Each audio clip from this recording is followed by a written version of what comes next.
बिस्मिल्लाहिर्रहमानिर्रहीम। Daily home gardening के तमाम मेंबरान को दिल से वेलकम करती हूँ, जो कि अपना कीमती टाइम मेरे चैनल को बख्शते हैं।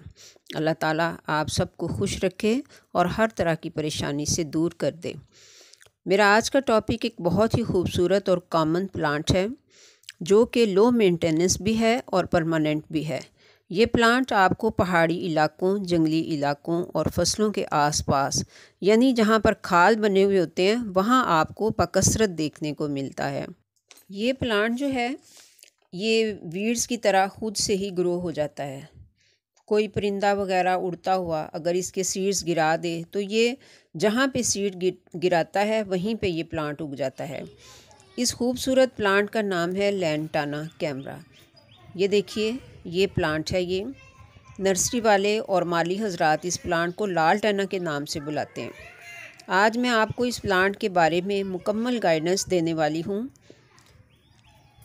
एक हैरत की बात यह है कि इस प्लांट की पत्तियाँ तो जहरीली होती हैं, लेकिन इसका जो फ्रूट आता है वो फ़ायदेमंद होता है।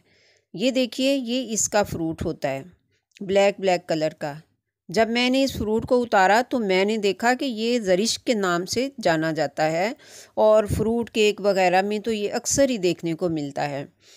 तो इसकी पत्तियों को टेस्ट करने की गलती कोई भी ना करे। ये एक झाड़ीदार बुशी प्लांट भी है और इसे घरों के बाहर हेज के तौर पर भी लगाया जाता है और इसे गमलों में भी लगाया जाता है। तो व्यूअर्स, आगे बढ़ने से पहले वो लोग जिन्होंने मेरे चैनल को अभी तक सब्सक्राइब नहीं किया है, वो इसको सब्सक्राइब कर लें और वीडियो अगर अच्छी लगे तो देखने के बाद लाइक और शेयर भी कर दें। हर न्यू वीडियो की अपडेट के लिए आप बेल आइकन को भी प्रेस कर दें, तो शुक्रिया। सबसे पहले तो हम इसकी फ्लावरिंग की बात करते हैं। इसको बहुत ही खूबसूरत रंगों के फूल लगते हैं, जो कि कुछ इस तरह से गुच्छों की सूरत में होते हैं। इन फूलों के कलर्स बड़े ही खूबसूरत होते हैं, येलो, पिंक, ऑरेंज, वाइट वगैरह सारे ही कलर इसमें आते हैं। इसमें सिर्फ ब्लैक कलर नहीं आता, बाकी तो बहुत सारे कलर्स इसमें आते हैं। तो इसका जो फ्लावरिंग सीज़न है तकरीबन पूरा साल ही रहता है। सिर्फ शदीद सर्दी के दिनों में, यानी कि जब दिसंबर जनवरी में शदीद कोहरा पड़ता है, धुंध होती है, तो उसमें इसकी फ्लावरिंग को फ़र्क पड़ता है। जैसे कि बाकी तमाम प्लांट्स को फ़र्क पड़ता है, तो इसको भी फ़र्क पड़ता है। मज़े की बात यह है कि जितना आप इसकी कटिंग करते रहेंगे, फ्लावरिंग उतनी ही बढ़ती रहेगी। जब फूल खिलकर मरने लगे तो आप इसकी कटिंग कर दें। हफ्ते 10 दिन तक ही वहाँ पे दोबारा से फ्लावरिंग स्टार्ट हो जाती है। इसलिए इसकी काट छांट जो है वो आपको करते रहना चाहिए। सीड ना बनने दें, वरना इसकी ग्रोथ रुक जाएगी और फिर मज़ीद फ्लावरिंग भी नहीं होगी। अगर हम इसकी सॉइल और वाटरिंग की बात करें तो बिल्कुल वेल ड्रेन सॉइल होनी चाहिए। पानी उसमें बिल्कुल भी रुकना नहीं चाहिए। हालांकि पानी इसको ज़्यादा ही चाहिए होता है, लेकिन तब भी जब इसकी मिट्टी जो है वो ड्राई नज़र आए तो तब आप खूब इसको पानी दे दीजिए।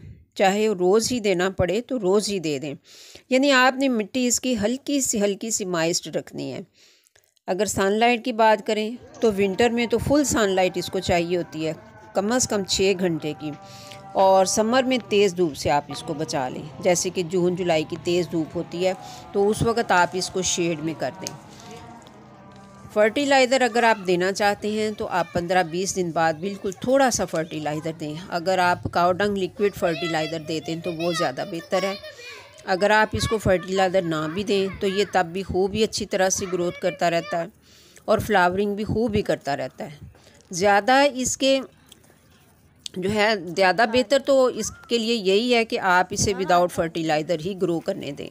लेकिन बाद लोगों की असल में तसल्ली नहीं होती ना फर्टिलाइज़र के बगैर, तो वो जैसा कि फिर मैंने बताया है वो वैसे ही कर लें। इसके अलावा बवक्ते ज़रूरत आप इस पर किसी भी अच्छे से ऑर्गेनिक पेस्टिसाइड का स्प्रे भी 2-3 दफ़ा कर दें। अगर ज़रूरत पड़े तो वक्फे से आप इसको स्प्रे कर दें। तो इस प्लांट को कटिंग के ज़रिए भी बड़ी आसानी से ग्रो किया जाता है। ये देखिए, ये मैंने कटिंग से ग्रो की हैं। हमारे यहाँ तो अगस्त और सितंबर में इसकी कटिंग्स जो हैं वो लगा दी जाती हैं नर्सरियों में, क्योंकि ये किसी भी तरह की कटिंग्स लगाने का बेस्ट सीज़न होता है। और अगर आप इसको गमले में लगाना चाहते हैं तो एक तो मिट्टी का गमला लें, दूसरा ये कि बड़ा गमला लें, तो ये फिर आपको बहुत अच्छा रिज़ल्ट देगा। इस प्लांट की एक खूबी ये भी है कि ये मक्खी और मच्छर को तो भगाता है, लेकिन बटरफ्लाइज और हनी बीज़ को बहुत ही ज़्यादा अट्रैक्ट करता है। गमलों में लगाने की सूरत में आप इसको 5-7 गमलों में लगा कर तो बाकी प्लांट्स के दरमियान में मुख्तलिफ़ जगहों पर रख दें तो ये बहुत अच्छा रहता है। इस प्लांट की पत्तियों में कोई ऐसा केमिकल होता है कि जिसे जानवर खाना पसंद नहीं करते, इसलिए इसे जानवरों से कोई ख़तरा नहीं होता है, वो इसे खाते ही नहीं हैं। ये एक हर्बल प्लांट भी है और इसका फ्रूट कई मर्ज़ों में यूज़ भी किया जाता है। तो व्यूअर्स, ये थी वो इन्फॉर्मेशन जो मुझे इस प्लांट के बारे में थी, वो मैंने आपके साथ शेयर कर दी। वीडियो अच्छी लगे तो लाइक कीजिए, चैनल को सब्सक्राइब कीजिए। मिलते हैं फिर नेक्स्ट वीडियो में इंशाअल्लाह।